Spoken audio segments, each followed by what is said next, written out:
કર્મ એટલે શું? ભગવાન શ્રી કૃષ્ણનું સુદર્શન ચક્ર એટલે કર્મ. હવે કેવી રીતે?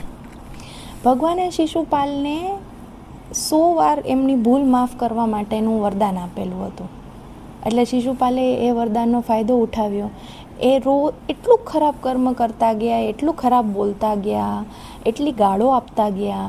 પછી એને ભૂલાઈ ગયું, એને કાઉન્ટ જ ભૂલાઈ ગયું કે ભાઈ મારે તો 100 વાર જ આ ભૂલ કરવાની હતી, 101મી વાર નહોતી કરવાની. અને 101મી વાર જેવી ભૂલ થઈ એવું તરત જ કર્મવાળું સુદર્શન ચક્ર આવ્યું અને એનું ગળું કાપી નાખ્યું. આ છે કર્મ. માણસ બી આ જ ભૂલ કરે છે, ખરાબ કર્મ કરતો જ જાય છે. અરે મારી સાથે તો અત્યારે સારું જ થાય છે, તો મને કંઈ વાંધો જ નથી, બાકીનું પછી જોયું જ હશે, એમ કરીને ખરાબ કર્મો કરે છે. કોઈ સારી એવી વ્યક્તિને ગાળો આપે છે, એમને હેરાન કરે છે, કોઈ જાનવરને મારે છે. આ બધા કર્મો છે ને એ ભેગા થાય અને એ કર્મો પછી એક સાથે તમને છે ને તમને રિઝલ્ટ આવે.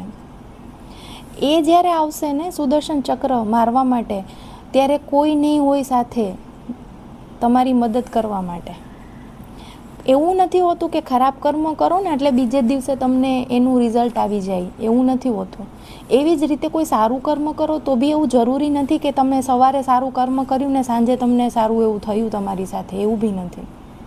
વાર લાગશે, બંનેમાં વાર લાગશે, પણ બંનેનું પરિણામ છે ને એ અલગ અલગ આવશે. ખરાબ કર્મ કર્યું હશે ને તો સુદર્શન ચક્ર મારવા આવશે, અને સારું કર્મ કર્યું હશે ને તો સુદર્શન ચક્ર બચાવવા આવશે. ધ્યાનથી સાંભળજો અને વિચારજો કે આપણે શું કરવું. સારું કર્મ કરવું ને એક બહુ જ આમ કહેવાય ને ડિફિકલ્ટ ટાસ્ક છે, પણ એનું પરિણામ બહુ સારું આવશે. ધન્યવાદ.